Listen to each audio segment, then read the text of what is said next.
G'day, legends, and welcome to the Thursday Sesh on Celtic Down Under. I'm your host, Jared, and normally it's me, Stephen, and Willie on this, but we've got a special guest this week joining us all, which is Laura Bradburn. How are you doing, Laura? Not too bad, not too bad. Apologies, everybody, for the hoarse voice. I was in the pub last night, so the mix of a few beverages and Celtic scoring 2 goals against Atletico has done its damage to my vocal cords, but I'll do my best.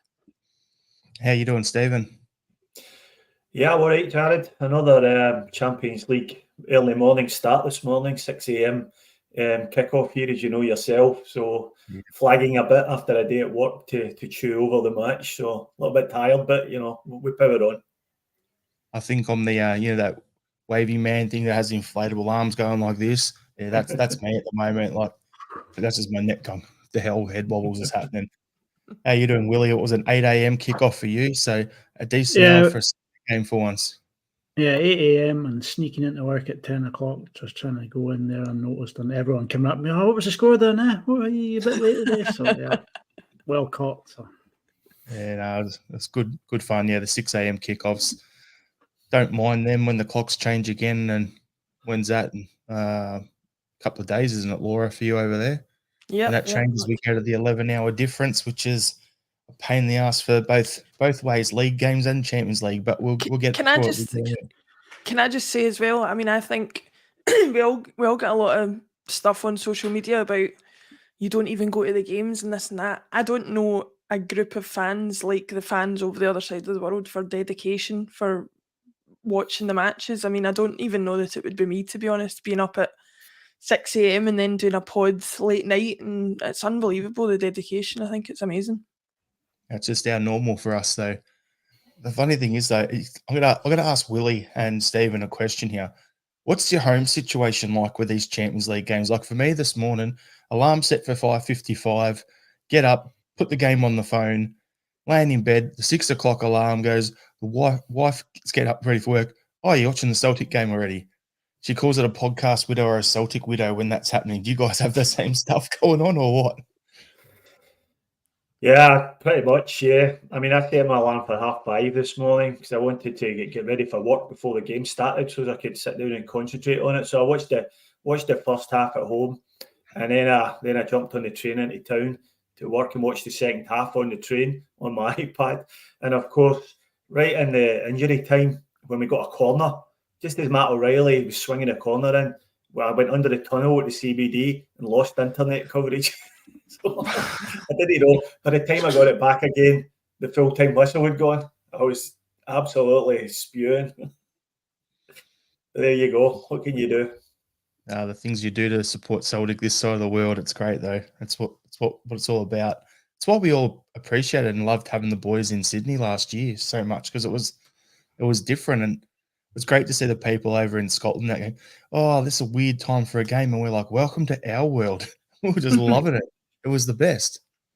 Yeah, the Hearts game at the weekend was brutal for me. 2:15 in the morning, get up to watch it, and then you're sitting there, and then all of a sudden, O's taking shots at the goalkeeper, and you realise you've just missed the whole second half because you've nodded off at half time. What's going on here? Done that a few times, Willie. I'll tell you what. You're watching it, and you're like, oh, what? Oh, head wobble. And you're like, oh, game's over. Lovely. Stream's ended. Perfect. Good fun. Yeah, so what we'll do tonight's pod, we're going to crack on. We're going to really just deep dive into the Champions League game. We're going to preview the game against Hibs on the weekend. A couple of little topics to discuss as well that we've been chatting about in our group chat and everything. But we want to make the show as interactive as possible. So in the comments section, put your thoughts on the game in there. Tell us who your man of the match was. Give us your score predictions for the weekend. We'll just bring up the comments and as we usually do. Now, I want to make an announcement before we actually get into that, though. Some people are aware that in the last 6 months, 7 months, something like that, we used to have a shop where you could get these Celtic Down Under T-shirts and hoodies and stuff like that. And I took that down for a bit while I was going through some paperwork to set it all up properly. See that, if you watch it on YouTube, see in the middle of the screen, CelticDownUnder.com, our web address. That's launching again as of the 1st of November. I've already put up design, so this t-shirt won't just be in black. It's going to be the logo with black. There'll be with white, grey. There'll be green for both t-shirts and hoodies. There's going to be drink bottles. On top of that, we're also going to, it's a place where you can find all the links to all our social media. Our YouTube channel is going to be linked. So everything's going to basically be a one-stop shop where everything can be found through there. So it's a lot of work's going on in the background, and I'm pleased to announce that we're relaunching the website, and that's happening next week. So at the moment, there's a landing page if you go in there, and you can sign up to our mailing list. So if there's any new t-shirts put in or any episodes go on or podcasts go out, there'll be mailing lists and stuff. So if you want to join the mailing list, do that. We're just trying to make it a bit more easier for people to find everything, because it was about 6 different sites and or apps or whatever. So one-stop shop. So pretty happy with that coming together. So I just thought I'd throw that in there now just before I forget. So, Willie, we'll throw to you first. What was your overall thoughts with the starting lineup when it was announced? I think it was pretty obvious, wasn't it? Yeah, there's not too much gripes you can take with the lineup, but it is the strongest starting 11, I would say. I don't think there's any. I wouldn't have made any changes to it personally. I don't know what the rest of you think. I don't think there was anyone on the bench you would say was worthy of a start. So Bernardo did well when he came on, but that was a kind of enforced one. So yeah, strongest starting 11 for me. Yeah, like that's the thing for me as well. Like on our run sheet, it's a starting lineup. Was it the team lineup correct? Well, there's always, as I said on Monday, there's one position that's the question mark at the moment, and it's who plays on the other wing up front. It's going to be Kyogo Maeda and who. So it was Palma. Great. The other options you've got are what? Yang. He didn't even get on. You got Forrest. And then that's pretty much it for your wingers at the moment. And Mikey Johnson was on the bench. God forbid. So you got some options there, Stephen. Any upsets there, or are you surprised at seeing anyone on the bench? Nah, much like Willie. A fairly predictable starting lineup.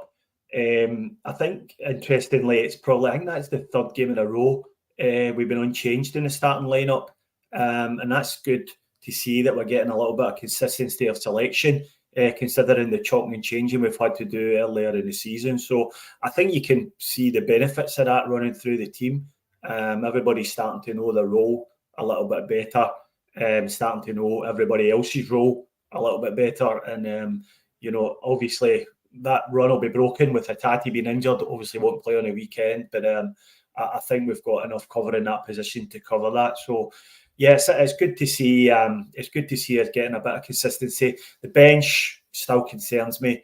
When you look at it, there's not an awful lot, as it transpired in the game. There's not an awful lot there that's going to come on and make a difference.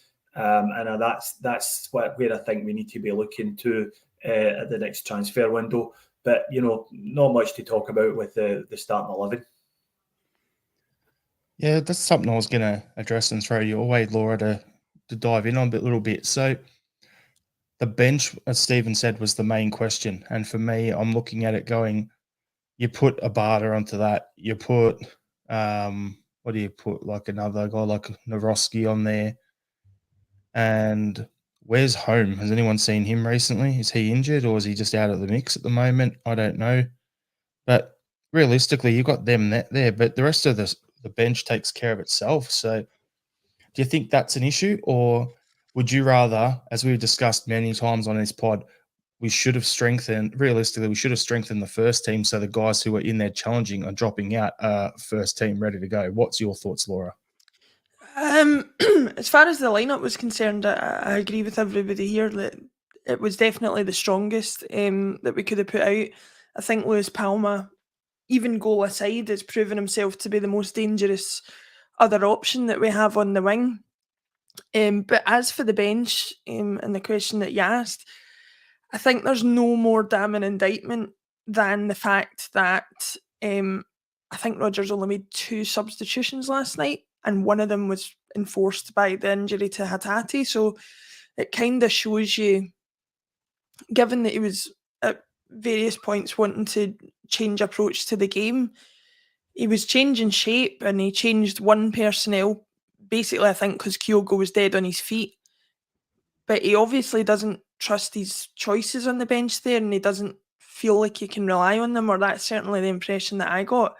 And you can understand why, because when Bernardo came on, I might be too harsh on him because I'm comparing him like for like with Hatate, who went off, but I didn't think he looked quite up to the level that a lot of our other players are. But then that could be unfair as well. It could be that he's just lacking match sharpness and he's been thrown in. But at the end of the day, if you're on the bench, you should be able to come on and do a job. But I think all our concerns about the lack of squad depth or lack of quality in the squad are validated by the fact that the manager didn't seem to want to at any point make changes unless he absolutely had to. And like you say, I think the best approach to improving that in the future is to, like you say, not look for people who come in and say they can be a squad player. Look for somebody who can come in and be better than somebody in that starting 11, so that the best starting 11 start to become the bench, and that's how you progress it. But that is easier said than done. Just on that with Bernardo, like, I had no problem with him coming on, and there was comments at the time like, "Oh, should we have brought on Awada?" If we did that, it would have changed the whole dynamic of the midfield. Like, it would have been a lot more, slower and not been as dynamic. So for me, I actually like the sub of him coming on. I think Bernardo needs a few games, and the problem for him is, well, not now because Hatate looks like he's done a hamstrings out for a little while or whatever. And in the comments, someone said that Holmes still suspended from the final game. So thanks for that. I completely forgot about that.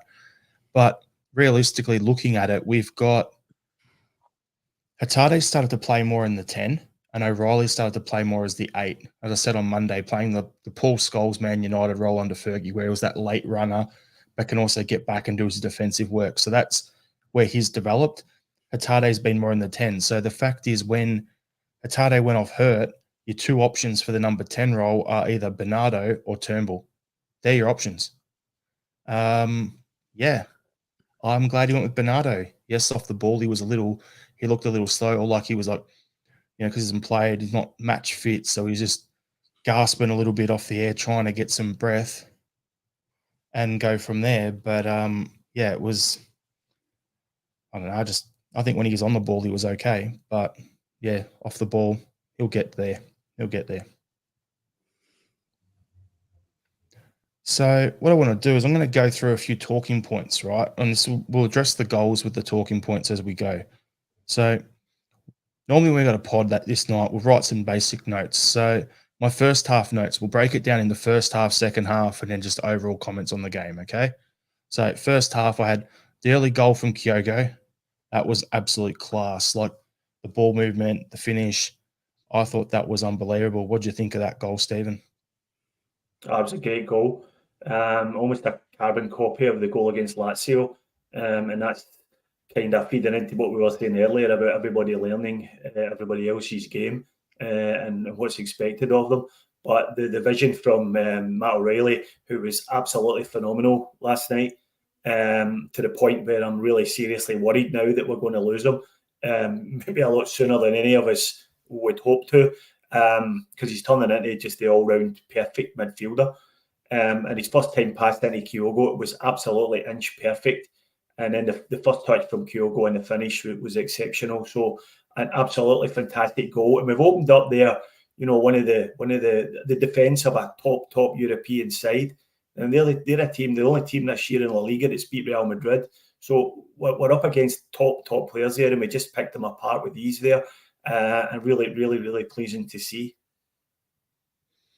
Yeah, and with that as well, like picking them apart, and it's great to see. And in that first half, like, it wasn't just the way we went about it. It was like when we pressed, when we held off, the way we kept our shape, the way we made them have to play 2 passes or 3 passes to get out of an area where the press was coming instead of just one ball over the top. So it was those little things off the ball defensively that you can see we're starting to develop that little bit of knowledge as a unit and as a bunch of these players in the Champions League on, okay, what do we do? Where do we go? And it's starting to get there.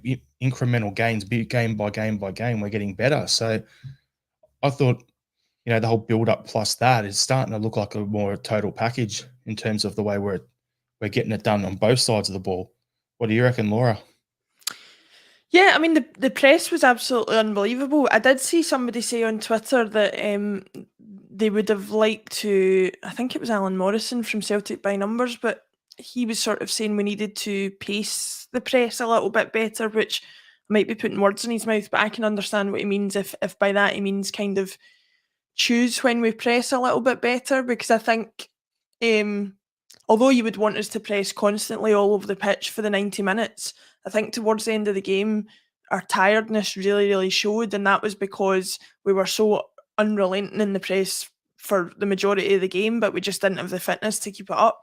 But the other way of looking at it is if you hadn't done that, maybe we wouldn't have been in the position we were in at that point in the game. So, yeah, I thought we worked really hard. I thought there wasn't a single player on the pitch last night who you wouldn't give pass marks to at least, but most were outstanding.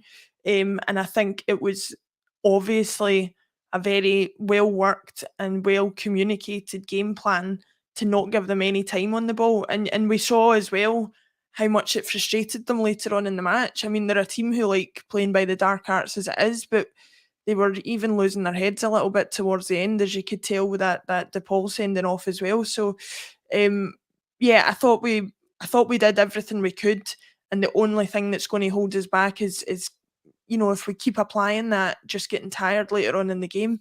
But thankfully, this time at least it didn't cost us any late goals. And Willie, what's your thoughts? Anything to add?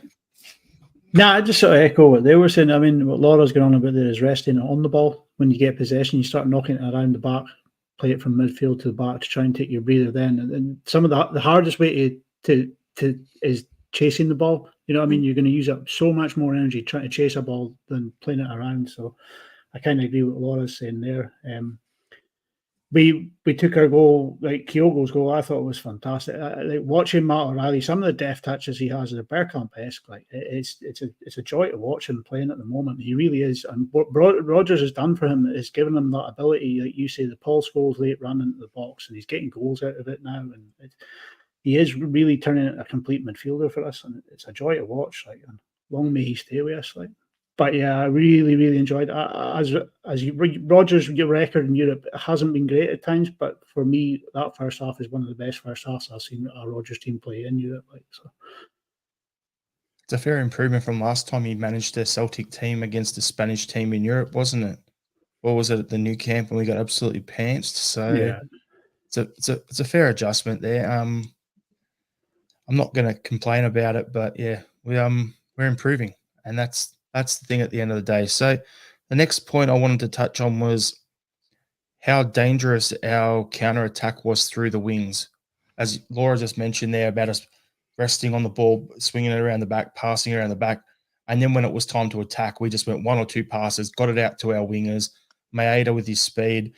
Palma actually, is, in my opinion, he's starting to look like he's getting his match fitness up. He's starting to look like he does have a bit of speed about him. It's just he just looks slow compared to Dazen, but anyone would. You could have the Roadrunner out there, and he'd look slow compared to Maeda. So it's yeah. But I thought both of those two were working very well there, and then Kyogo through the middle as well. So we'll go to you, Stephen. How do you think the wing play was?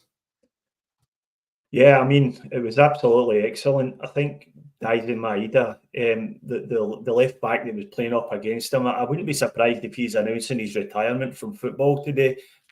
He got hooked, and he was absolutely done. And Maeda just got in behind him at will for the whole first half. Used his speed, his energy, and his press. He never gave him a minute on the ball. It was just absolutely sensational for me. And on the other side as well, Palma, as you say, he looks really, really dangerous, particularly when he drifts inside for me and starts to look to pick out players running into the box. I think that's his sort of main strength at the moment. I still think he's probably lacking in a little bit of pace to go on the outside. But the way he cuts inside and picks players out is very reminiscent of what Jota was given his last season. And you can't really give any higher praise than that. So I think both the wide players were fantastic. Well, with Palma, the thing that I like about him is you've got the speed and the grunt work on one side of Maeda, and then you've got the thing with Palma when he gets the ball and he shapes up and he's running like with his back to the sideline and he's like fullback on his toes, just moving around, just probing, looking for, okay, can I go inside? Can I put a pass? And he's doing that. It gets the defender on their heels. And then once the defender's dropping onto their heels, he's like, all right, now I've got you. I can do what I want. So it's just seeing him do that. He's not just an athlete, but he's a thinking man's footballer. And I love watching him play. He's reminding me of, it's going to sound weird because it's such an obvious one, but he reminds me of the Scott Sinclair type in Rodgers' first stint, where he came in, he played on the left, but he liked to come in onto his right, but could also get to the outside once he got the player. So it's that sort of signing, and I'm really, really liking it. And I'm going to bring up a comment here too, just to tie into something here. So Mickey Moynihan was made a tortured their left back to the point they subbed him at half time. And then CJ was Simeone's changes that swung that game. Second half with who he brought on to replace that left back had a big impact on the game there. So, Laura, what was your thoughts on the wing play overall? And I want to ask you about the penalty. Yeah, well, the wing play, fair to say that I was getting a few... what was that you were saying about Maeda in my Twitter feed last night? Which was well deserved because the guy was an absolute machine. And you know, he got an assist last night, I think, for one of the goals as well. So he was unbelievable on that side. And actually, I think for Palma's goal, they actually swapped sides, but I didn't see them do that very often.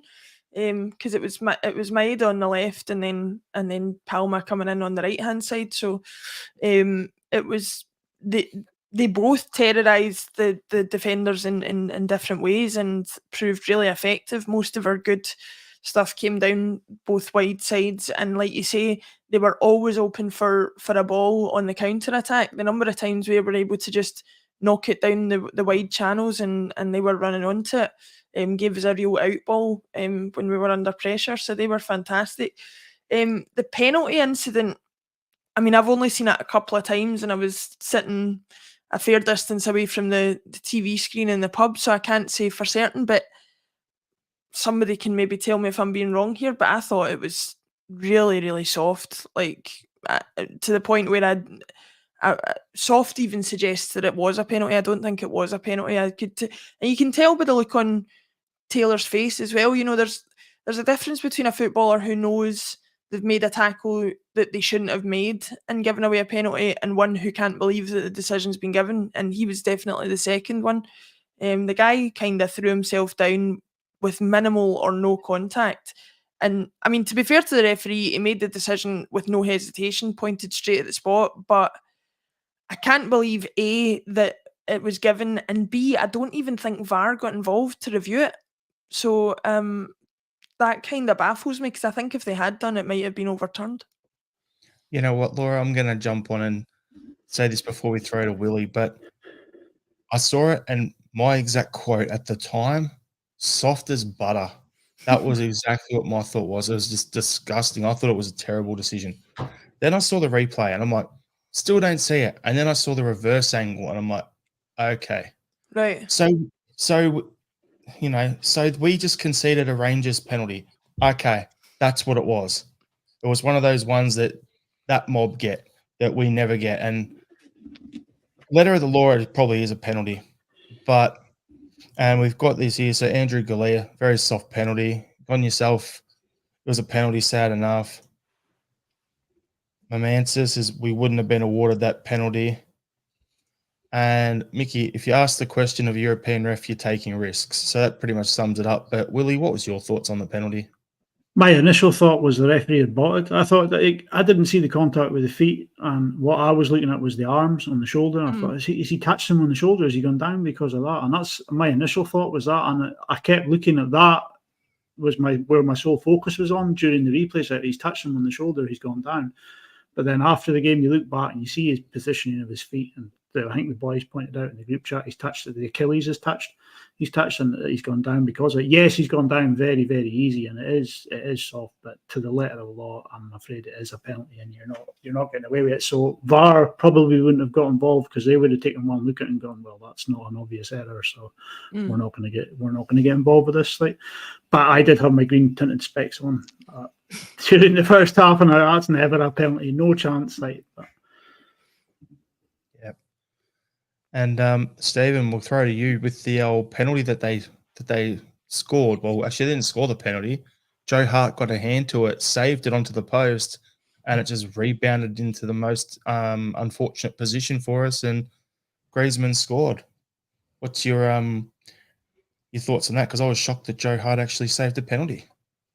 Yeah, I mean, just go back to the penalty decision itself. I agree with Willie. I think it was a penalty. I think once the defender gets caught wrong side of the striker like that, you're always in trouble. And the slightest contact, he's going to go down. Now, it was soft. He did buy it. But every referee in the world's given that as a penalty. As soon as you get caught wrong side, especially, so close to goal. And I think Greg Taylor, he was protesting and it wasn't a penalty, but I think he knew himself. He'd been caught wrong side of the striker. And I didn't really have a problem with the decision. In terms of the penalty itself, I mean, you've got to give credit to Joe Hart. I mean, that's two. He saved a penalty at Feyenoord, and he saved another one last night. And, we went into this season talking about Joe Hart as a guy who never saves penalties.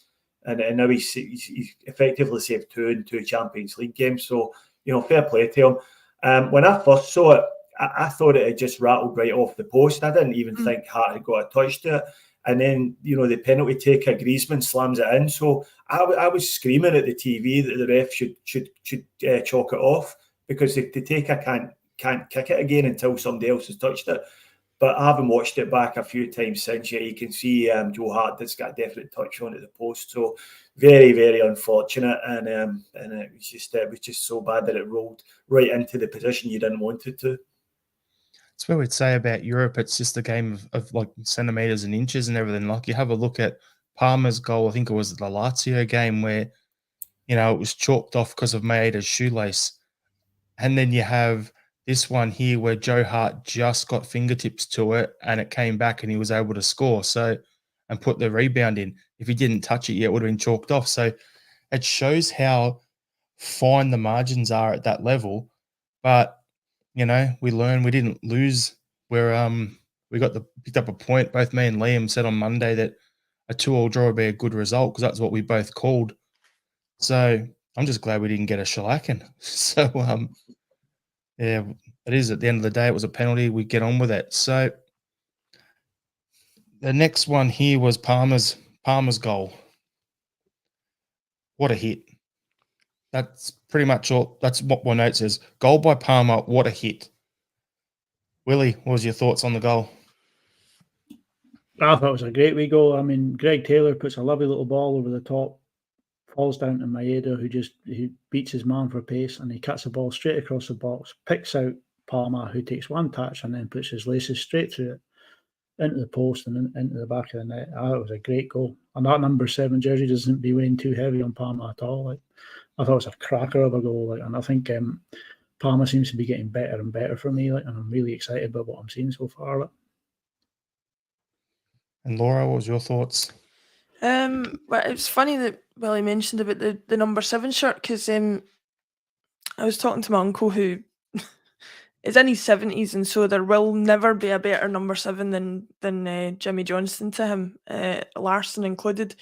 But we were talking about last night, and he said himself that's a Celtic number 7, a goal scorer, wide player who likes taking people on. Like that's what you want in a number 7 at Celtic, and he's definitely delivering that. I just really like, Abada's very good at it, and I really like it when a wide player on the far post does everything they can to get into those areas at the back post and be there for the ball coming across. Too often you see wide players on the opposite side stick out wide when there's big spaces in at the back post that they could be occupying. So to see him getting in there and to see him finishing the way that he did, he can't half hit a ball, and he did it last night. And the thing we need to remember as well is you're talking about Jan Oblak in goal for Atletico Madrid, one of the best goalkeepers of his generation, I would say, and somebody who no giddy keeper, is he? Yeah, no, I mean, he's one of those keepers where you don't get a lot of them, but he's one of those keepers where you feel like there's an extra obstacle rather than just a normal goalkeeper in between the sticks. And we beat him twice last night with 2 very good goals and utterly deserved what we got from them. But the Palma goal especially was a sweet hit. While we're on the goals, actually, I should say, if anybody hasn't already noticed, UEFA have put Kyogo's goal up as one of, I think, 4 choices from the match week for goal of the week. So if you're on UEFA's Twitter or website or whatever, then get on and vote for it, and hopefully we can do some way to even more annoy UEFA than we already have. And Laura, is that how we'll get our first win in Europe for the season? Yeah, we've got a top 1 table somewhere. Yeah. Yeah, so Mickey Moynihan was the thwack noise of the ball slamming off the post was satisfying. That's a great choice of how to describe the sound. Brilliant. Yeah, Stephen, you got anything to add about that goal? No, just to echo everything that's been said already. It was a great goal. I was really pleased for Palma getting his Champions League account off and running after having a really marginal offside call against Lazio. So he certainly deserved the goal. And if you look at it, it was just excellent technique, because 90% of players are putting that into row Z the way it came to him. But he just managed to get his hips up nice and high and managed to get his body over the ball and just drove it really hard. And probably the only part of the goal that the keeper was never going to get to it. So a really cracking strike. You talk about Rose Ed, and there was the rumour last week about Celtic being linked with trying to bring Ryan Christie back. If that was Ryan Christie, that ball's outside the stadium. So the pigeon killer. 3 points for a drop goal, is it not? Yeah, I just had to, because it was, had to bring that up. But yeah, well, so that was pretty much the main talking points that I had from the first half. Unless you got anything else to add, we'll crack on to the second half. No, I thought the first half, even James Horncastle on the I'm only reading this in retrospect because I wasn't watching the show, but James Horncastle on the TNT Sports Goal Show, which is a show here in the UK, said that Celtic's first half was some of the best football he's seen in the group stage this Champions League season. So you can't get much higher praise than that, considering the calibre of some of the teams that are in the tournament. Fair call. We don't get that coverage over here. So yeah, thanks Laura for adding that in, because it actually ties into some stuff. Now, second half, we can smash into this real quickly. The early goal conceded from Murata. So we've spoken about Greg Taylor before with the penalty. And then on this goal here, there was 2 main things when I watched it. The first time I'm like, oh, Carter Vickers got caught out of position. The ball's gone floating over the top of him. But then you look at it a second time, and if he gets his head on it, he's probably getting an own goal. So you can understand why he's let it go. The fact that Murata managed to score a header off the side of his head back across the goal the way he did for his 30-something Champions League goal, that was just a class finish. You can't argue with that. But where we should be stopping that, and why I brought up Taylor, is he should have been closer to the guy putting the cross in, rather than holding off, going, oh, I've got to, and then holding for half a second and then going and giving him the space and time he needs to put the cross in. Get up on him and challenge him. Like, that's the biggest issue with that goal for me. Laura, you're nodding your head over there in agreement. So what's your thoughts? Yeah, I mean, I think it's a fair point, and I think he definitely should have got closer to him. I do wonder if he maybe made the decision to stay back because he thought, I'm not going to get there and I don't want to get there late and get beat. But the result's the same either way. The guy has space to make the cross. I think Taylor was one of the only ones last night, as good as he was, that you kind of felt on a few occasions he was just a little bit slow, and I think he was maybe the one area of the team that they felt they could target and get some success out of, and they certainly did with him giving away the penalty and him maybe being at fault for the goal more than anybody else. So, yeah, I totally agree, but I think he was maybe just caught in two minds because whether he comes or whether he stays, it's potentially he's beat anyway. Willie, what are your thoughts? I think Bernardo did the hard work. He managed to get a tackle on the ball and he left it a little bit stray, and Taylor had to go and meet that. It was a 50-50 there to be won, and he hesitated. And the second he hesitated, it was 75-25 away from him, and he had no chance of getting it. But I think with the second half, just Simeone realised how good Celtic were in the first half, and he ended up he took on Riquelme and Llorente for Galan and Niguez, and it really did change the dynamic of the game in that second half. And that's where they started getting a bit more joy down that left-hand side. Yeah, I just looked at it and go, the only reason for the hesitation that I'm thinking is that maybe he thought, if I come flying out to contain the cross, he's going to beat me and go to the byline. That's probably the only thing. So that's where he's in two minds because of the position on the field. So that's maybe what he was thinking. But at the same time, you've got to position yourself closer to take the cross away. Yeah. So then there's only one option to defend. I have a feeling there was a guy on the outside of him actually down on the touchline. Yeah, I think there might have been, yeah. Yeah, and I think that's probably why the split-second hesitation came in. It's one of that ones, if I step forward here, that ball's going to go behind me into that guy there, and it's probably where the confusion's come from. Andrew Glad, Taylor had a split second, but he had men inside him. Stephen, you got anything to add about that goal?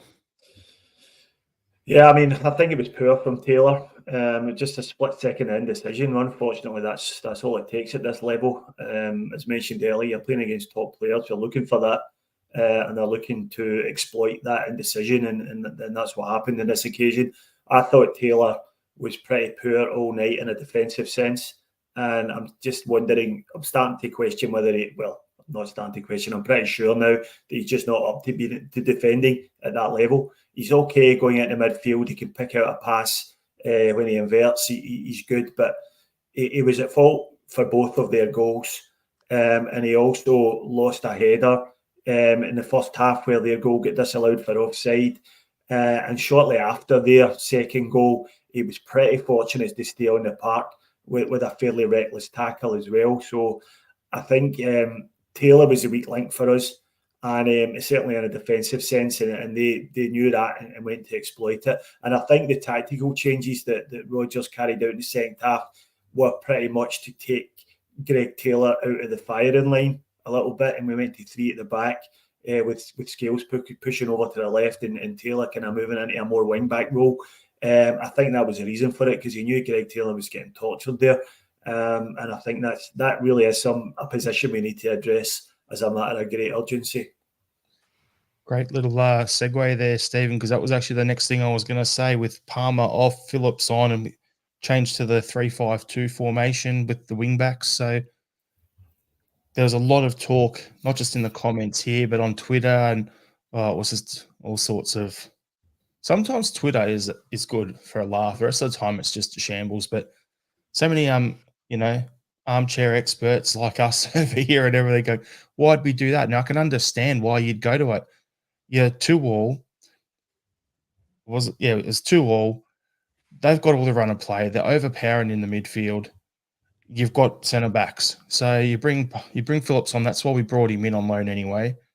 You've got the three solid ones. You can play Scales left because he's good there anyway. Taylor can still go and play as a wing back and invert where he needs to and hold out, give us a bit more shape there. You still got your main midfield. And then the other thing I didn't mind with the 3-5-2 was, okay, against Feyenoord when we had the two up front, they seemed to work well together. And a lot of Kyogo's runs through the middle in that second half, because they were putting us under pressure, we didn't have our shape. So they were actually able to squeeze Kyogo's runs with two defenders. So by putting a second guy up there, I can understand the reason on it. It's like, okay, if Maeda's playing a bit more central and Kyogo's there, they can play together. They're not going to have to actually man mark them. So I can understand why do that. But yeah, as got yourself saying here, why change Palma for Phillips? The options were, would you take Maeda off? Would you take Palma off? Who else would you take off to go to that formation? What do you reckon, Laura? Well, it's funny that formation ended up happening, because I had suggested that I would quite like to see it in some form before the Hearts game at the weekend, and put out a kind of tactics thing with my ideal lineup for it, and got roasted, as I tend to do these days, for why would you change it when we've only dropped 2 points and this and that. But I think people sometimes see that tactic and automatically think it's more defensive because you're going from 2 centre backs to 3. But as Stephen said, that you're freeing up the wing backs from a lot of their defensive responsibilities and allowing them to get further forward. You're going from 1 central striker to 2, and then you've got a defined number 10 in there that you can use to distribute the ball to the strikers. So I really liked the change of shape. I thought it gave us a more solid foundation in that second half, and it gave us the flexibility to attack when we needed to and to defend when we needed to. It's a 3-5-2 when you're in attack, and it's a 5-3-2 when you're in defence. So I really liked it. I did think Palma was a bit of a strange choice because he was playing so well, but I think there's maybe 2 factors in it, in that obviously the change of shape dictated one of the wide players was going to have to come off, and if you're going to pick between Maeda and Palma, if you're looking to see out the game, Maeda's going to give you a lot more in terms of defensive work rate, even from the forward positions, than Palma ever would. And also, we've talked about Palma's match sharpness. He maybe just wasn't up to completing the 90 at that intensity.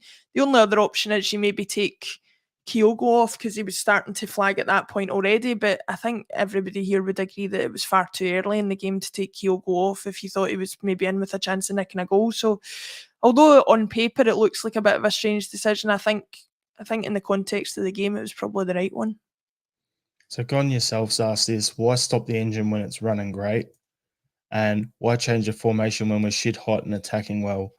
It wasn't the first half. In the second half, they got on top of us pretty much from 2 or 3 minutes in, and they just had all the run in the middle of the park. So the first half was attacking game where we were playing our football. Second half was more everyone's under the cosh there and just trying to like all hands on deck and defend and then counter where we could. So because it was the 2 different styles of game there, we had to try something different. I don't have a problem with it. But what are your thoughts on it, Stephen? And Willie, we'll go to you first, Stephen. Yeah, I agree with Laura. I don't have a problem with the tactical change at all. I think at that point in time, Llorente and Riquelme were causing us all sorts of problems, and I think the game was threatening to get away from us a little bit. They had their tails up, they just scored, and they had all the possession, and it was looking as if the game was running away from us, and Taylor was struggling defensively in all sorts of situations. So we needed to do something different, and the period after we made the tactical change, I think it showed us up and we looked far more stable. Now, I agree we lost a little bit going forward, but the team was out in their feet, and I think that was just a factor of people running out of gas after the exertions of the first half. Now, I know a lot of people were saying, why did we not go further to the bench? But bring on who? Do you know what I mean? Who are you going to bring on? There's a lot of people I've seen on Twitter today saying we should have brought Owen for the last 20 minutes. But anytime O's come on this season, he's looked a mile off the pace, and he's a long way short of what's required at this level. So I think it's clear that Brendan shares that opinion and just didn't think it was worth bringing him on. And I think that explains why we didn't make all 5 substitutions. We made 3 substitutions by the end of the game. But I can see exactly why he went to the 3 at the back, and I think it worked well. I think the telling thing as well, though, Stephen, is that he brought Phillips on and we went to a back 3 instead of Lagerbelka. So you've got Lagerbelka's our player and you've got a guy on loan. Usually, if you're in that situation, as a fan, you'd rather see our player get the opportunity and develop. But yeah, clearly I had no problem with Phillips coming in that situation as well. But before we go to you for the final thoughts on this here, Willie, we got Mahesha saying the change of shape with Phillips did reduce Atletico's game momentum to more manageable levels. And Kubertin it was a superb tactical move by Rodgers. We were tiring badly. final thoughts on the change of formation there, Willie?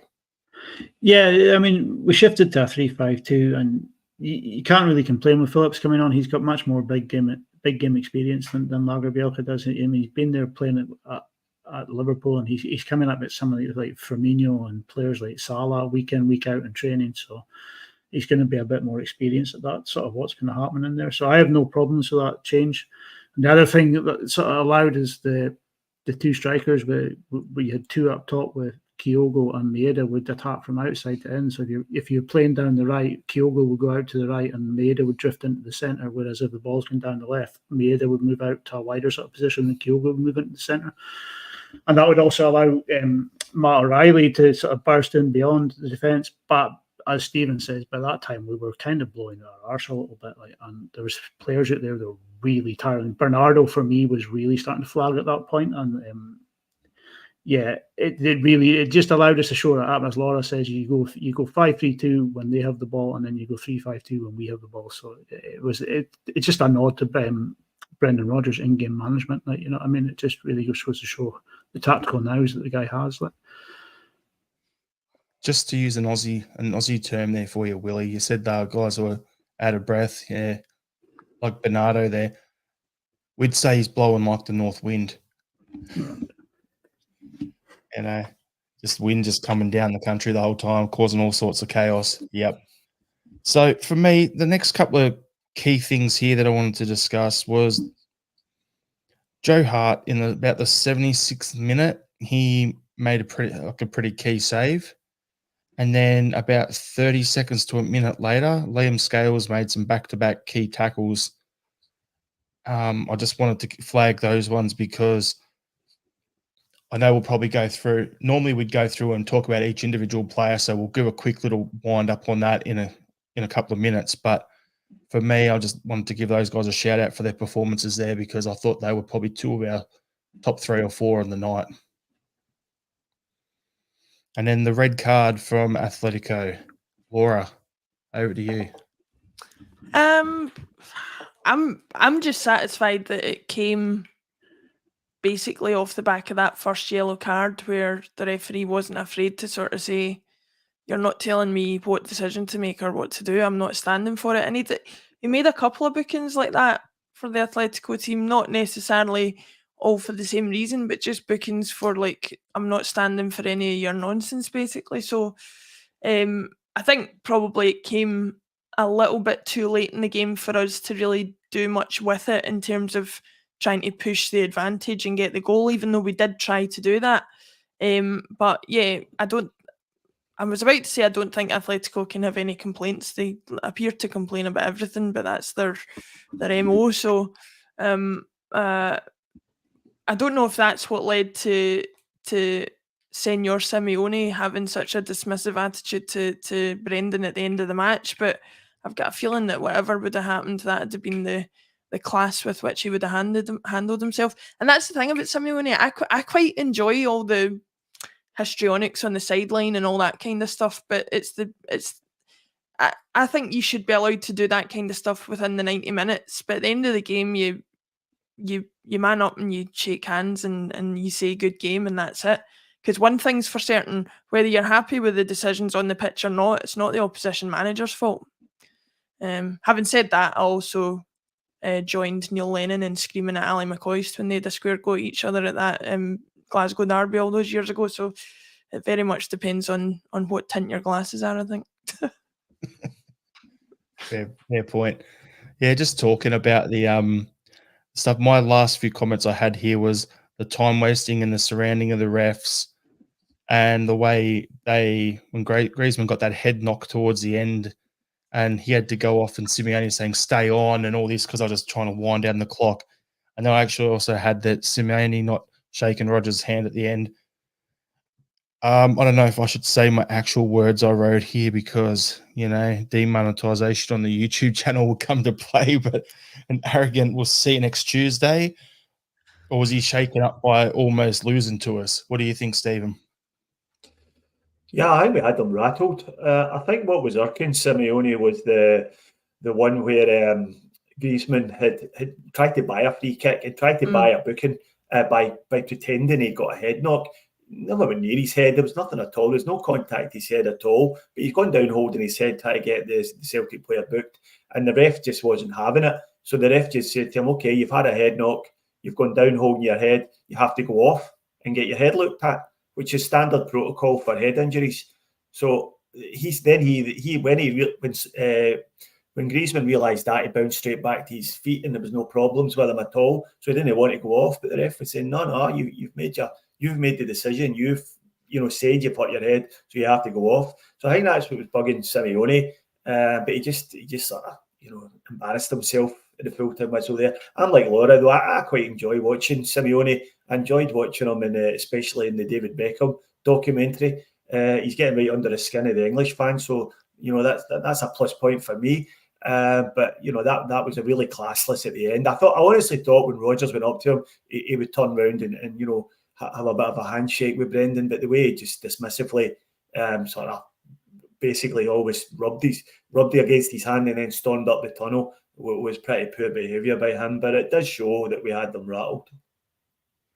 I'm going to bring up a comment here before you jump on, Willie, but apparently Simeone does that every game and doesn't like shaking hands after the game. What's your thoughts, Willie? Yeah, there's nothing really I can add to what the three of you have already said. I mean, it's horrible to watch. People, the guy Brendan goes out to give him a genuine handshake and he just sort of pats him on the hand, dismisses him and walks away. I mean, it's kind of disgusting if you ask me. But I suppose that's what Simeone wants. He wants all that sort of negative attention to himself. And you want to be a fad, be a fad. There's nothing more I can say to that. Normally, my final thoughts, we'll discuss Simeone and what I reckon. So I'm going to leave that till then. But what we'll do before we'll get on to it, we'll just quickly bring up some comments. There's a bunch here for us. So Andrew Galea said it was a great performance. Stephen Ray, 1 point from 9 sounds like typical Celtic in the UCL. However, we've been really competitive in all the games. We've only been behind for 46 minutes over 3 games. Andrew said Scales was my man of the match. CJ's Maida was his man of the match. Then we got here Mickey Moynihan top marks for Scales. Didn't look one bit out of place yet again. Maida was relentless. Scales looks a lot more assured than Starfelt. I don't even worry about Scales anymore. Fantastic. Palmer's looking sharper. That was not too shabby at all. My man crush on Maida continues. CJ says, bring Forrest on instead of O was telling. We need somebody to come on off that bench, play striker and give him a fright. Yeah, we're missing Giakoumakis. We've spoken about Taylor already, that he was exposed. And I just wanted to tie in on this comment where he goes, he's definitely good going forward, but teams in the Champions League tend to target him as a weak link. We saw that last year against Real Madrid and Shakhtar Donetsk. We're seeing it this year as well. Unfortunately, he's good enough in the league, but not good enough there. Andrew, I was surprised we didn't see a Wada, especially after he lost control in the second half. Our use of subs wasn't efficient. And then Mickey's like, Scales played like he was a UCL veteran. Andrew, overall, we played very good against a really good side, but we've got to learn. There are things we could have done better, Rodgers included. Gone yourself, Scales and Hart, sheer excellent. John Clement, if we had better quality to bring on from the bench, we could have won that game. Kubertin, shouldn't Simeone have been booked for dissent? Yeah, probably. And Martin was, I can see the return game being a bit feisty. You and me both, mate. So, yeah, it's going to be a bit of a doozy, the next one. Mahesh has got a nice little comment here. I wouldn't touch Simone's hand. Who knows where it's been? You got jokes, Mahesh. I love it. Not just stats. He's coming with the comedy gold tonight. Brilliant. So on the laughing gas, I think. Pretty much. So we're talking about this in our group chat today about the current group standings and permutations. So basically, Feyenoord's on top with 6 points. Atletico Madrid's in second on 5. And then you've got, I think they were on 5, and then Lazio's on 4, and then we're on 1. We're trying to keep the stay a bit positive on it. I don't think it's over for us even to finish third. I think it's still a possibility. But we do need Feyenoord to beat Lazio next time, and then us to go and beat Lazio when we play them over there, and then it's game on. So there's still a lot to play for, but the way we're playing at the moment, it's great that in terms of, we're not getting the results, but the improvement, and we're competing for 90 minutes. I'm seeing that. So we've just got to start winning some games, as Andrew says. But Stephen, what's your thoughts on the current group standings and permutations and everything? Yeah, I mean, I'd agree with you up to a point there, Jared. I think there's still an outside possibility of us getting third place, but I think it's becoming more unlikely with every passing game. I think second's beyond us now, but third, we would have to really start have an almost perfect record between now and the end of the group stage games. I think the next game against Atletico over there is going to be really difficult. I really can't, you wouldn't expect us to get anything from there. And even if we get a draw, it'll be an excellent result to then take to Lazio and try and do something over there. But I think the important point to bear in mind here is that it's all about improving from last year. And we finished the group stage last year on 2 points with no wins. We got 2 draws. So even if we win a game this year and a couple of draws and end up maybe on 5 points, now that tells us that we're getting better. It tells us that we're able to compete in certain games and within periods in those certain games, and that we're moving in the right direction. And it also starts to amass some coefficient points, and that's something that we just haven't done over the past couple of years. So even if we don't qualify out the group from this point, if we amass another few coefficient points, I think we can be reasonably satisfied with how it's going, particularly given the performances. Laura, what are your thoughts on it all? I think it could end up being the most Celtic scenario of all time, which is we end up in a really tight group where we could have anything from qualifying for the last 16 to going out the tournament completely on the last game, and the latter is probably going to be the outcome. But you've, like you say, you've got to look at the positive. Even with only 1 point in the first 3 games and with 3 games to go, everything's open for us, because I think you said the top team have only got 6 points. So theoretically, the maximum we could finish with is 10. And there's a possibility you could even nab second there. But I mean, that's been very, very overly positive. I think we just need to concentrate on, 3 points against Feyenoord at Celtic Park in December is a non-negotiable. Anything we get in Madrid next time out and anything we get in Lazio is going to be a bonus. But we absolutely have to win that game against Feyenoord at Celtic Park to have any chance of doing anything in terms of getting to the Europa League or anything like that. And Willie, will you finish off your thoughts on that?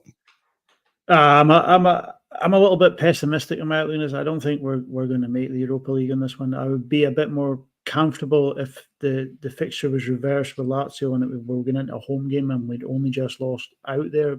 But the fact that we have to go to Lazio and we really kind of have to win that game out there. With the Celtic's recent away form or permanent away form in Europe, I'm not so confident with it.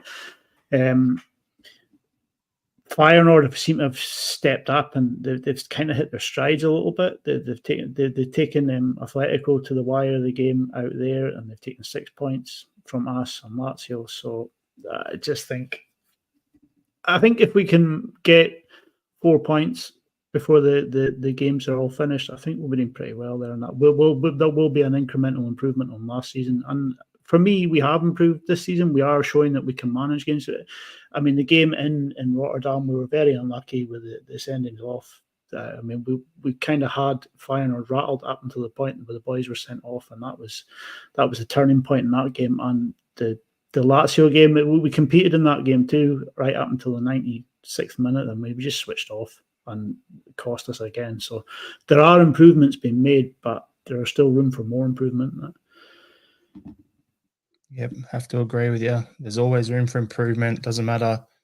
We could have won 7-0 last night, just pulling up a random thing here, random number, and there'd still be room for improvement. Misplaced passes, tactical subs.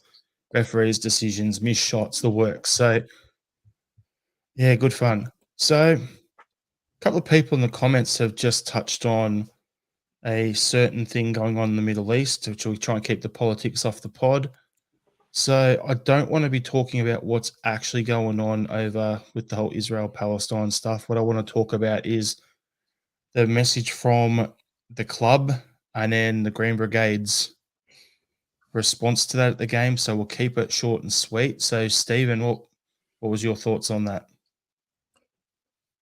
Well, I think the board at Celtic have shown themselves to be guilty of severe hypocrisy here, with trying to pick and choose which kind of politics are allowed in the ground, and only politics what they find acceptable, and by extension, the establishment finds acceptable. This time last year, we had Ukrainian kids walking out with the team, which is great and fine, and it was all brilliant at the time, but there was no talk about keeping politics out of football then. And in terms of what happened last night, all the displays of flags around the stadium last night was nothing to do with the Green Brigade, even though they were the ones encouraging it. But it was in every section of the ground. So you can't, if the board want to turn this into a Green Brigade versus the board thing, then they're on a bit of shaky ground there, because for what I could see, it was pretty consistent all round the ground. And also at Hearts on the weekend there, the Green Brigade weren't in attendance at all. They were banned from that game. And it was a similar story. The same flags were all, the Palestine flags were all on display. So I think the board have let themselves down again here. And my opinion of them just sinks lower and lower. I'll just use something as a point here. Bill Leckie, absolute wank, right? But he's put a story up. Green Brigade's pro-Palestine act of defiance shows who's really in charge at Celtic, and it's not the board. The board told the Green Brigade not to use the club as a vehicle for politics, and they told them to shove it. And as you said, Stephen, it wasn't just the Green Brigade; it was the fan base in general. So, yeah, it'll be interesting to see how this all plays out over the next little while. But I'll let you stay out of it if you want, Laura, because of where you're located and everything. But for us over here, the distance is kind of a bit of a thing. We can say what we want, and the board won't be able to, tell us listen, what to do. I'm happy to voice my opinion. I'm never not happy to voice my opinion. I don't agree with everything the Green Brigade say and do. Far from it. But I think the Celtic board, as Stephen said, are rank hypocrites as far as this is concerned, to suggest that they don't want politics at Celtic Park when they market certain aspects that are politically motivated and politically related to appease the more radical elements of the support, and then turn around and say, we actually don't want that just because it's a step too far for them or whatever, is absolute nonsense. And there was only ever going to be one response to putting out a statement like that. I don't think the Palestine flags that were in other parts of the ground were necessarily outward support of the Green Brigade. I think it was support of the right of Celtic fans to be able to say and do what they want to do within the letter of the law when they come and attend Celtic Park.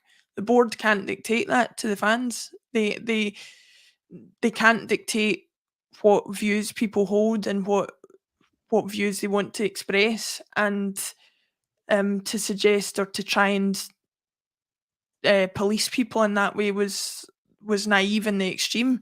I do wonder if it's all just bluster on their part to kind of try and prove to UEFA at some point down the line, well, we did try and dissuade them, just so that any fine that comes our way is less. But that's even worse then, because that's just them not even believing what they say. They're just trying to appease the establishment. Whatever your opinion on the whole situation, the Celtic board have handled it poorly. And you can tell by the wide praise of the Celtic supporters amongst people who have no interest and no affiliation with the club, that they're probably going to end up being on the wrong side of history as far as it's concerned. Willie, do you want to finish the topic off, or are you happy with what we've said already? Well, Celtic's a club that's sort of born out of oppression, and if you're going to start saying, right, we can't fly Palestinian flags, where do you draw the line? I mean, Let the People Sing is one of the songs. Do you stop that getting played over the tannoy at the games? They had somebody in the stadium before the Lazio game singing Grace. That's another song that sort of comes from oppression. Do you ban those songs? I mean, is You Never Walk Alone, is that too far to one side? I mean, the board have really, really shot themselves in the foot. They should have just stayed out of it. And as it goes to the Palestine flags, the board were quite happy for photographs to be taken the last time when we got fined by UEFA, and the Green Brigade raised the money and doubled it and sent money off over to Palestine as part of charity. So the board were quite happy to sit back and take all the good PR that came with that. We're quite happy to just sit there and try and turn their nose up at it this time. It is hypocrisy. So yeah. There's a big sign above the main entrance at Celtic Park that says "a club like no other." Now, what does that actually mean? If it doesn't mean that we as a fan base and as a club identify with oppressed people, what does it mean? Because if you take that element out of Celtic, then are we a club like no other? I don't think we are. I think we're just another club with a big support. And that's what makes Celtic special for me. And looking around Twitter today, there's obviously some people bad-mouthing the club for what happened, but I reckon there's probably about 80% of reaction has been positive to what was displayed at Celtic Park last night. It's something I'm very proud of. Yep, 100%. And all I was going to say before as well is that it's one of those ones for me where, like, free speech is a massive thing, and the fact that people get out there and they're saying their thing, even though they're being told not to, it's great to see that as well. So, as Michael McDonald says, he was okay, we will just wait till UEFA closes a stand. I think that's what the whole board message was trying to damage limitation before it happened. But even if they did, then that's an issue for me, because the way I look at it is what you ignore is what you allow. So if you don't put that out there and you don't say what you don't have your say, you don't do it, then if UEFA don't like it, jam it. If the club doesn't like it, jam it. As individuals, we all make our own decisions, and there's a lot of people on that who made their decisions and voiced their opinion last night, so we'll see what happens. Marco Tilio, Stephen, do you think he'll be going out on loan in January based on Rodgers' comments? I'd say it's more almost a certainty. I found Brendan Rodgers' comments to be pretty weird on Marco Tilio. I mean, we all know the quality that Marco Tilio has, having watched him in the A-League down here. But to say that he's struggling with the intensity of the game when he hasn't played a game out with a testimonial down at Ayr is pretty strange. And to me, that sounds like Brendan speak for he's just not up to the quality that we're looking for. I find that hard to believe as well, having seen Marco Tilio play. But that's obviously the implication. So I think it's clear that he's not going to get a sniff anytime soon. James Forrest, who's advancing in years, had a great career at Celtic, but I think even he would admit himself his career's at the wrong end. Is getting off the bench in almost every game now. So there is a place there for a striker like Tilio to come in and grab a chance. And they would get plenty of minutes. But the fact that he's not even getting on the bench, I know he's not in the Champions League squad, which is why he wasn't involved last night. But even in domestic games, he seems to be a mile away from it. So I think he's definitely going to be out on loan at Christmas. And I wouldn't be surprised if it was back down here to an A-League team. What I said on Monday was that it's kind of strange because you've got guys like Strain and Bacchus at St Mirren who've come in from the A-League, and they're main guys and star players and those there. Then you look at Hearts and their team's full of Aussies. Hibs has got Miller and stuff like that. So you've got a bunch of guys in there who have got Aussie, been in the A-League. And these guys weren't even squad players. They were just like bench players or young guys coming through the majority. And Kai Rao's different story. But Tilio is better than all of them. He's won titles. He's won Young Player of the Year. He's played more games for the Socceroos. So there's that whole factor there that he's coming from as a better standard of player. So putting him on loan back to Australia is not the right decision for me.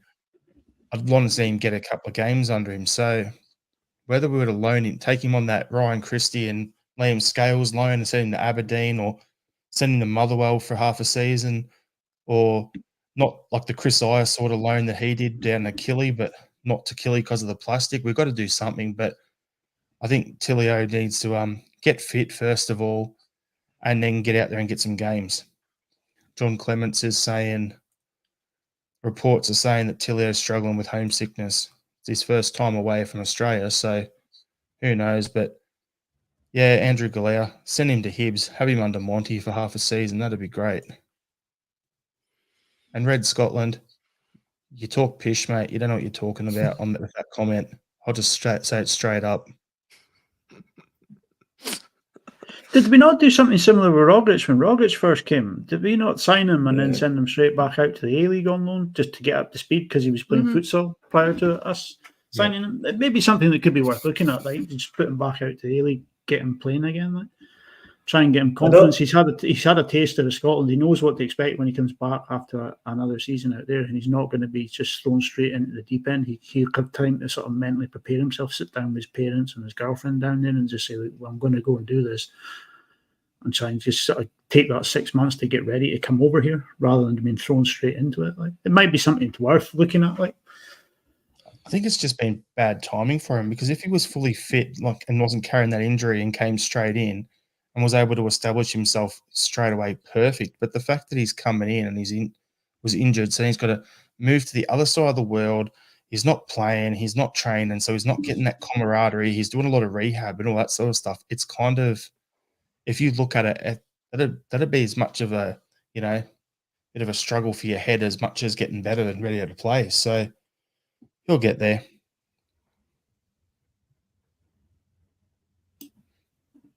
And, okay, now we'll talk about Celtic versus Hibs. We'll finish off with our preview on that. So, Laura, how do you think we'll perform after our Champions League match that we've just played on? I think that's probably going to be the biggest factor on the outcome of the result, without showing too much disrespect to Hibs. I haven't seen much of them since they changed manager, but certainly before they did, they were on a downward trajectory that they obviously were struggling to manage. So I think I would like to see a little bit of rotation of the squad maybe this weekend, just because there are some players in there who, for me, were so dead on their feet at the end of that game that they are no way going to be fully recovered for the game at the weekend. So I would like to see some substitutions and some replacements in there. Even if you talk about maybe bringing a Ralston in for a Johnston, starting with O instead of Kyogo, something like that along those lines. I mean, they seem like pretty drastic changes, but you would like to think that those players are up to the task against somebody like Hibs. And I just think, as much as it appears that Rodgers doesn't have too much faith in the squad that he's got, they should have the quality to be interchangeable domestically at least. And I would like to see a little bit of that at the weekend, because this period of games between now and January is probably one of the most intense periods of our season. So we need to manage everybody in case we end up, with more Rio Hatatis on our hands, people going down with muscle injuries and fatigue and things like that could keep them out for longer than you would want. Really? Yeah, I think I'm not sure how Hibs will line up. I mean, Montgomery's come in and he's kind of arrested the slide that they had under Johnson, and he steadied the ship there. But he's trying to implement his ethos on the game, and he tried to go out there against Rangers last week and do the same, just play their way, and it backfired on them big time. So I'm kind of scratching my head as to which way Hibs will go. Will they go out and just try and play their way? If they do, then I think Celtic will pick them apart quite easy. But the chances are they might just go down and throw 10 men behind the ball this time round, knowing that we could come out and give them a good scalping if they play too open. But like Laura says, I think that like Forrest will probably come in for a start on this one, and I would like to see. I think Iwata will probably come in, maybe push Kalmak up one with O'Reilly, and Bernardo will get a bit of a rest. Palma will probably start again. Kyogo up front because I don't think Brendan rates O. So I don't think we'll see. If anything, Kyogo will play a half up front and Maeda will play a half. And I think I would maybe see rotation, right? Like you say, Laura Ralston might come in, but I think the back five will probably remain the same. Yeah, Stephen, what do you start lineup? I'd like to see Bernardo retaining his place in midfield. I think I like the look of him last night. I think he's got plenty to offer in there. Probably just needs to get his match fitness up a little bit and his sharpness. So if we could give him a good 60 minutes tomorrow, that I'll be quite happy. Oh, sorry, on the weekend, I'll be quite happy with that. I do wonder whether you might see a change in centre halves with Narovsky maybe getting a game alongside Carter Vickers if he's ready to go, and seemingly he is. And I wonder if you might see Liam Scales getting pushed out to left back with Greg Taylor being left out of the team after a fairly ordinary performance this week. The rest of the team, I think, would probably be pretty much the same. I did hear a couple of rumours today that Kyogo looked a bit, a little bit, limpy after the game. So if he's carrying any kind of knock, then they'll need to really manage that very carefully. But as you guys have said already, Brendan doesn't really fancy O. So I think we're just going to have to go with Kyogo and try and get the game put to bed, and then maybe take him off. But I think that's the only changes we'll see. Fair enough. So my starting lineup will be, I think the main issue is going to be who's the striker. Do we start O? Do we start Kyogo? Whereas limping, do we play Maeda? I think we play Maeda as a striker with Forrest and Palma outside of him. Midfield three will be Bernardo, O'Reilly, and McGregor, and then the back will be the same guys that played against Atletico with Hart and goals. Score predictions, I'm saying we'll go 4-0. What do you think, Laura? Yeah, why not? Try and match the number that the other lot scored against them last week. Yeah. Oh, yeah, there you go. Willie, score prediction? I need to probably said it. 3-1. And Stephen? Yeah, I was going to say that as well. 3-1. 3-1 to Celtic, so I agree with Willie. All right. Thanks, everyone, for tuning in. Appreciate it. All the social channels up the front. Check out our website. Launches next week. You can join the mailing list again. We've got our sponsored walk. We're doing the fundraiser for mental health for the Black Dog Institute. Doing well as a mob, as a group on that. So links in the show notes as well. Thanks, Laura, for joining us. Hope you've enjoyed yourself, and we'll see you back sometime. Willie and Stephen, you want to go your final thoughts? So we'll start with you, Willie. Yeah, final thoughts is your man on the BBC whose name's just gone out of my head. Kenny McIntyre is a cock. Stephen, final thought. Short and succinct from Willie there. Mine's is TV related. I've just finished this morning on my commute home. Sorry, this evening on my commute home from work, the season 3 of Top Boy. If anybody's watched season 1 and 2 of Top Boy, I can thoroughly recommend season 3. Very good. My final thought is I've been watching the Beckham show on Netflix, and he should have kicked Simeone harder. Laura, what's your final thought? Dyson Maeda's pretty good at football, I think. Thanks, everyone, for tuning in. Hail, hail. Hail, hail.